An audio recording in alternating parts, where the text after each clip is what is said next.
Para a igreja, quero confessar à igreja que eu estou bem emocionado hoje, que oficialmente é a minha última pregação como seminarista dessa igreja. A partir de janeiro estarei servindo em Mesquita, na congregação da Vila Jurandir. Mas eu conto com as orações da igreja, assim como a igreja me recebeu de braços abertos. Eu não quero fazer uma despedida, um até logo. E eu queria deixar à disposição da igreja o meu trabalho, meu pouco conhecimento que eu adquiri e que por muito compartilhei com a igreja, e o vasto conhecimento e a experiência que a igreja passou para mim. Eu confesso que eu saio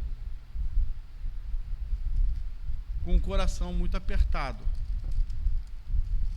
mas faz parte do ministério. Ano que vem é meu último ano, é o ano da minha formatura, e eu vou levar a Vila Norma com muito carinho no meu coração, num lugar bem especial. Não vai ser lá naquele cantinho lá no fundo, não. Vai tomar um espaço bem agradável do coração, né? Vai preencher uma boa parte. E eu espero estar com a igreja no decorrer de 2026, uma vez ou outra, assim como o nosso Senhor nos permitir. Estarei sempre à disposição dos irmãos. E eu gostaria de compartilhar com a igreja a carta aos Filipenses. Paulo escreve esta carta aos Filipenses no momento que Paulo estava preso. Mas o interessante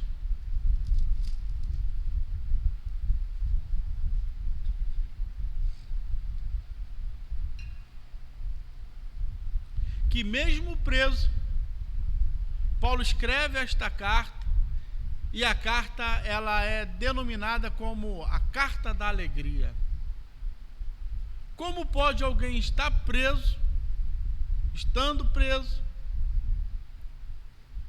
escrever uma carta e essa carta ser apelidada como a carta da alegria, a carta da felicidade?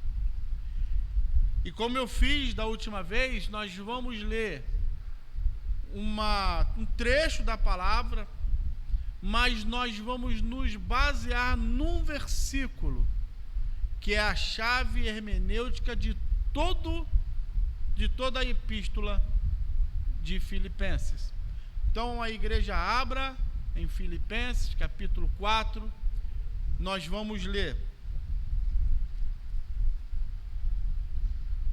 do versículo 2 até o versículo 7. Mas nós vamos meditar no versículo 4. Como eu já disse, o versículo 4 é a chave hermenêutica de toda a epístola de Filipenses. Assim está escrita a palavra do nosso Deus. Peço a Evódia e peço a Sítique que no Senhor tenham o mesmo modo de pensar. E peço também a você, fiel companheiro de jugo, que auxilie essas mulheres, pois juntas se esforçaram comigo no Evangelho, juntamente com Clemente e com os demais cooperadores meus, cujo nome se encontra no livro da vida. Agora aqui a chave. Alegrem-se sempre no Senhor. Outra vez eu digo, alegrem-se. Que a moderação de vocês seja conhecida por todos. Perto está o Senhor. Mas não fiquem preocupados com coisa alguma. Mas em tudo seja conhecido diante de Deus os pedidos de vocês pelas orações e pela súplica, com ações de graças. E a paz de Deus, que excede todo entendimento, guardará o coração e a mente de vocês em Cristo Jesus. Paulo escreveu essa perícope que nós acabamos de ler para a igreja de Vila Norma. Está escrito aqui, ó. Paulo faz um apelo à igreja de Vila Norma. Alegrem-se no Senhor. Outra vez ele diz: alegrem-se no Senhor. O ano de 2025 está se finalizando, está se findando. Já já ele fica para trás, estão nos momentos finais, e chega o ano de 2026. E vocês já pararam para pensar que todo ano novas promessas ou velhas promessas? Algumas não são cumpridas, outras são. Bênçãos vêm, bênçãos não vêm. Vem a tribulação, vem lutas, vem dores. Entes queridos partem, outros entes queridos nascem. E a gente vai vivendo, a gente vai levando. Nos entristecemos, nos alegramos. As emoções são tão amplas, são tão vastas, que fica difícil da gente enumerar todas. Se fizéssemos uma retrospectiva daquilo que aconteceu no ano de 2025, certamente a balança da felicidade estaria mais pesada. Entretanto, a balança da angústia, da tristeza, também teria lá o seu peso. Mas qual é a diferença? Que a nossa alegria vem do Senhor. Mesmo nos momentos de tribulações, não estou dizendo que é fácil, mas nestes momentos que mais a gente se angustia com as dores do dia a dia, nós temos que nos fixar em Cristo Jesus, que é Ele que provém a alegria que a nossa alma necessita. O Senhor Jesus, Ele está sempre ao nosso lado. Eu vou até melhorar. O Senhor Jesus está dentro de nós através do seu Espírito Santo. É aquele que nos conduz, é aquele que nos sustenta, é aquele que nos dá força, que nos coloca de pé, é aquele que nos acalenta nos nossos momentos de mais sofrimento. E é Ele que nos dá a alegria, diferentemente da que o mundo dá. Como eu disse, ano de 2025 já está prestes a partir. E o que o mundo comemora na virada do ano? Meia-noite, fogos, todo mundo se abraçam, aquela alegria, aquele êxtase, mas num breve momento aquilo tudo pode acabar, porque eles não têm a alegria permanente na qual Cristo nos oferece. Que a nossa alegria ela tem que ser ampla e irrestrita, fazer parte de todo o nosso cotidiano. Mas existe um momento que a gente vai pisar nos espinhos da vida e vai doer, vai machucar, vai deixar cicatriz, marcas. Mas como o Senhor Jesus naquela cruz, todo marcado pelas chicotadas que tomou, ele foi cuspido, colocaram uma coroa de espinho forçadamente na sua cabeça, as suas mãos e os seus pés foram perfurados por pregos, e ele foi posto naquele madeiro. morreu, ressuscitou. E a palavra nos diz que teve um apóstolo, um discípulo, que não acreditou na palavra dos demais e falou: só acredito se eu tocar nas suas chagas. E o Senhor aparece para ele e mostra aqui, ó, as minhas marcas. E nós crentes temos também essas mesmas marcas, as marcas da vida que nos acompanha, mas essas marcas têm que produzir em nós frutos de arrependimento e de gozo, porque nós carregamos as marcas do Senhor.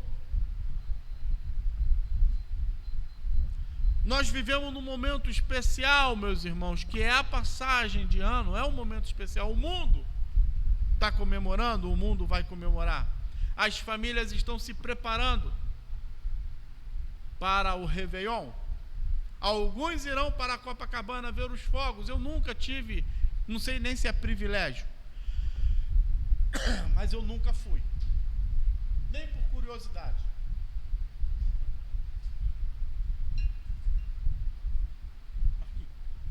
Marquinhos, não, água, não. Essa epístola, como eu disse, conhecido como Carta da Alegria, Carta da Felicidade, foi escrito no momento de amplo desconforto do apóstolo Paulo, preso, algemado, limitado, incerto quanto ao seu futuro, se vai morrer ou se não vai morrer. Mas o apóstolo, ele insiste: alegrem-se. Isso nos ensina uma verdade, onde a centralidade da nossa fé não pode se abalar com momentos, com situações adversas, mas a nossa alegria, a alegria do crente não é circunstancial, não é circunstancial, é cristocêntrica. Ela nasce da comunhão com Cristo, nasce da tua comunhão com o teu Salvador. Obrigado, meu irmão. Não, tá ótimo. Não, tá bom. E eu quero compartilhar com o irmão, tá vendo que eu não tô com pressa. Eu não estou com pressa. Quero degustar esse momento com a igreja. Eu quero conversar com a igreja 3 pontos. O primeiro ponto: como encontrar a verdadeira felicidade. Eu vou melhorar a pergunta: em quem encontrar a verdadeira felicidade? Nos nossos filhos, nos nossos cônjuges, nosso pai, mãe, nosso trabalho, o time de futebol preferido. Aonde está a nossa felicidade? Eu acredito que todos aqui já viram aquele filme Em Busca da Felicidade, ou é A Procura da Felicidade, o título, onde o Will Smith é o protagonista e ele tem um filhinho dele, e é filho de verdade mesmo, e ele passa por tantas reverberações na vida, com tantas adversidades. Ele chega a dormir num banheiro de uma estação de trem com o filho, mas ele foca, ele luta, e o final do filme ele vira um milionário, porque ele vai trabalhar num local, ele conquista aquela vaga de emprego onde tem muitas pessoas tão capacitadas ou mais capacitadas do que ele, mas a vaga é dele. E conta o filme, que é baseado em história real, que ele sai daquela empresa, monta a empresa dele, e anos mais tarde ele vende por preços milionários a empresa dele. A felicidade daquele personagem era em busca daquele plano perfeito, que era buscar o emprego perfeito e a vida financeira perfeita. Era o padrão de felicidade daquele homem. Mas e o nosso padrão de felicidade? Aonde está o nosso padrão de felicidade? Quem é que nós podemos depositar total confiança? a gente deposita no nosso casamento. E tem que depositar. Casamento é bênção do Senhor. Nós depositamos nos nossos filhos e temos que depositar. Os nossos filhos são frutos dados pelo Senhor, mas podem nos decepcionar.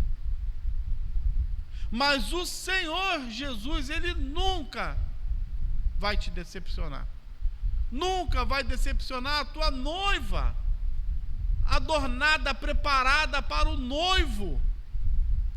Nós temos um dono que é tão particular com cada um de nós, que ele se relaciona se entregando, nos dando um alento.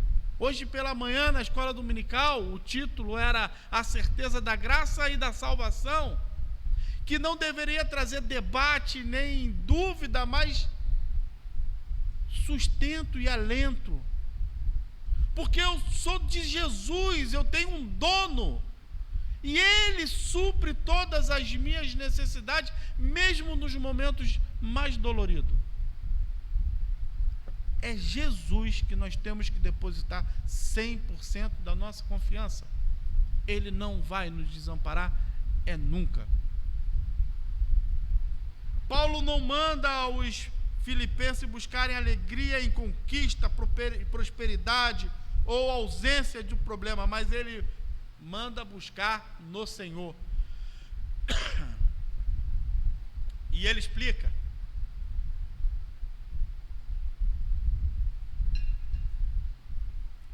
vida de oração, confiança na sabedoria de Deus e certeza da salvação em Cristo. Você quer encontrar a tua verdadeira felicidade, a tua verdadeira alegria? Esse primeiro ponto, ele nos aponta para uma vida de oração, a confiança na soberania, na sabedoria de Deus e a certeza da salvação em Cristo Jesus. Está aí a receita para uma vida de felicidade e alegria com Cristo. A verdadeira alegria não nasce quando entendemos que a nossa vida ela nasce, quando a gente entende que a nossa vida está escondida em Cristo. Quem encontra descanso no Senhor aprende que essa alegria ela não se esgota. Quer ver outro fato? Nos sepultamentos. Eu não sou psicólogo, temos um aqui na nossa frente que pode carimbar o que eu vou falar. Que quando você está num velório, num sepultamento, e tem uma pessoa gritando, se esperneando, aquela pessoa não foi uma boa pessoa para aquela que morreu. Não foi. Porque quem foi fica sereno, porque tem convicção do que fez na vida, o que lhe foi melhor. Essas pessoas não têm a plenitude da alegria, da felicidade e da certeza em Cristo. Paulo, ele ensina que quem encontra descanso no Senhor, encontra alegria que não se esgota. A nossa alegria não vai se esgotar 1 minuto depois ou 10 minutos depois do romper do ano. Não é passageira. 2026, alegrem-se, trabalhem, dê frutos, multipliquem-se, mas pautado em Cristo.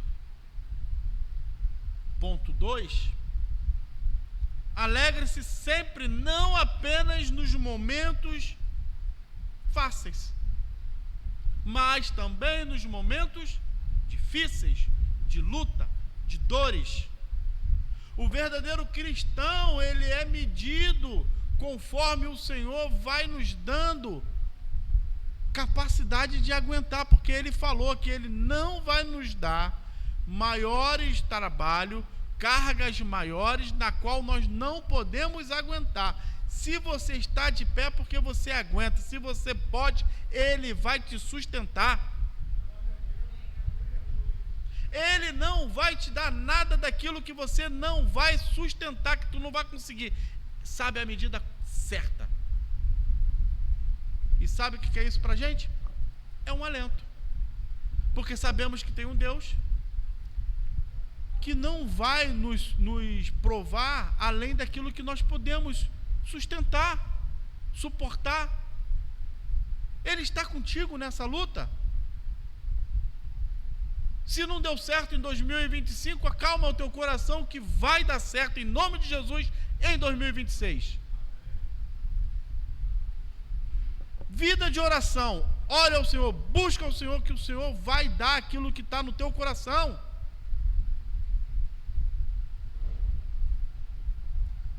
Paulo ele fala assim, ó, alegre-se sempre. Isso inclui dias bons e dias maus.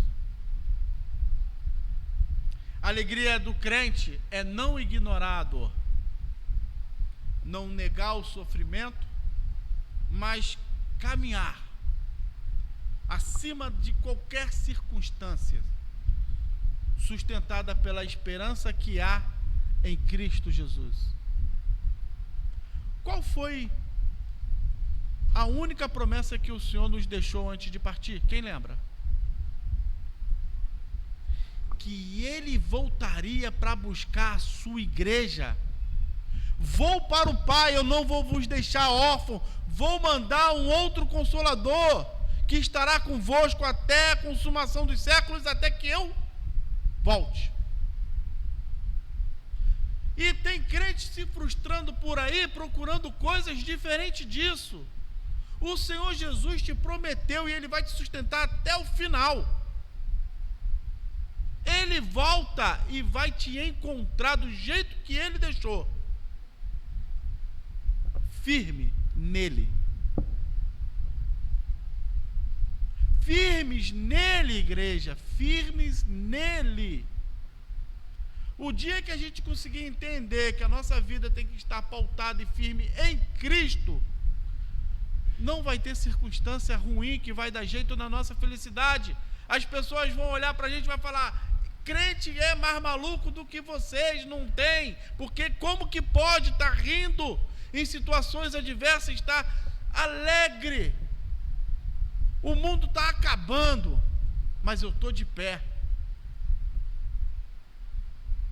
Está todo mundo gemendo, mas eu estou de pé. Está ruim para todo mundo, mas para mim não está não, porque eu tenho Cristo. Eu tenho Jesus. Eu tenho um bom pastor que deu a vida por mim.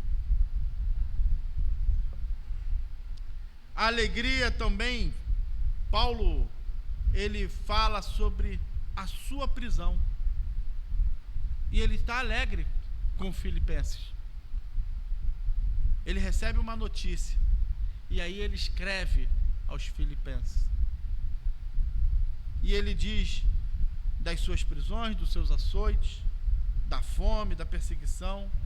E ainda assim ele afirma: aprendi a viver contente em toda e em qualquer situação. Meu Deus do céu! Para a gente chegar a esse nível de afirmação, nós precisamos estar muito inserido nesse Deus. Aprendi a viver contente em toda e em qualquer situação. Os desafios e as lutas, elas virão com certeza. Mas no Senhor nós temos a plenitude. No Senhor nós temos a alegria de viver. Ele que nos sustenta, Ele que nos permanece firme É Ele que é a causa primária de todas as coisas. Porque é através dele, por intermédio dele e por ele, foram feitas todas as coisas.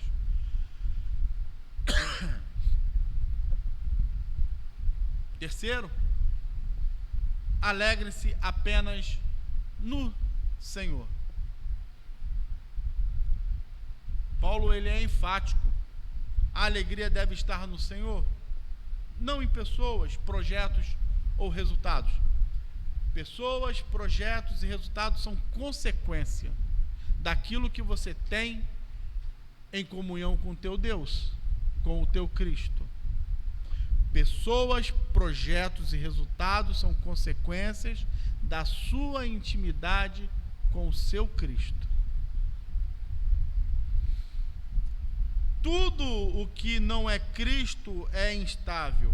Pessoas falham, planos mudam, recursos acabam. Cristo, aquele que fez a promessa de que não te abandonaria, ele continua fiel a isso. Ele é o mesmo ontem, ele é o mesmo hoje e ele é eternamente. Não muda. Não é homem para que minta, nem filho do homem para que se arrependa. Se ele te prometeu, ele vai te sustentar até o final. Ele não abandona os seus filhos. Aquele que vem a mim, jamais eu lanço fora. E ele sustenta o seu povo contra tudo e contra qualquer circunstância.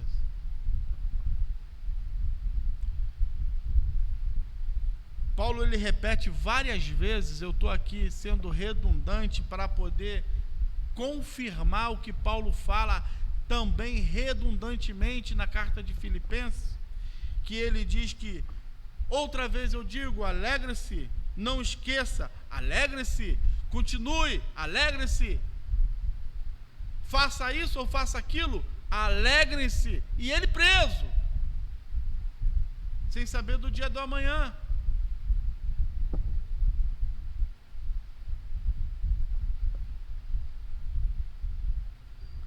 Amada igreja,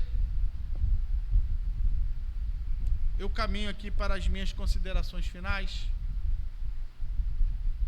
e eu quero deixar uma orientação para a igreja, se a igreja me permite. Mesmo em cadeias, perseguições, tribulações, escassez, a nossa alegria ela tem que estar firme. Ela não pode ser abalada por momentos de instabilidade, seja econômica, política, jurídica. Hoje o Brasil passa por um vexame mundial, porque o nosso judiciário está podre e corrompido. Eu não quero falar de política, eu só estou pensando aqui para dizer que aquilo que acontece lá fora não pode nos abalar. Não pode mexer com a nossa vida, não pode nos tirar do alvo que é Jesus. O momento de instabilidade no mundo que fique lá no mundo. A igreja é um organismo diferente do que existe aí. A igreja tem um dono que é Cristo Jesus, sumo sacerdote, rei, profeta, Deus.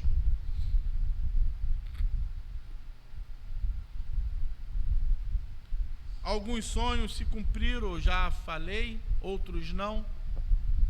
Outros ficaram pelo caminho. Algumas dores marcaram o ano de 2025. Mas graças a Deus, Ele nos sustentou até aqui. Que venha 2026, não apenas com expectativas ou perspectivas humanas, mas que os nossos corações estejam firmados no Senhor. E eu quero falar para a igreja que o ano de 2026 seja um ano de bênçãos, realizações, perseverança e, acima de tudo, alegre-se no Senhor. Que o Senhor abençoe a vida de cada um de vocês, que dê um ano de 2026 repleto de bênçãos, realizações, alegria. Mas se vier tribulação, se vier o dia mal, lembre-se, você tem um Deus que supera tudo isso, que passa por cima de tudo isso e te faz caminhar. Mas fique firme em Cristo, não se deixe abalar. Independentemente do que vier, declare com convicção, igreja: a nossa alegria está no Senhor. Declare, fale isso agora: a nossa alegria está no Senhor. Que o Senhor Jesus abençoe a vida de cada um. Que 2026 chegue cheio de bênçãos. Mas lembrando, se vier tribulação, fique firme com Cristo. Pastor, Deus abençoe a igreja.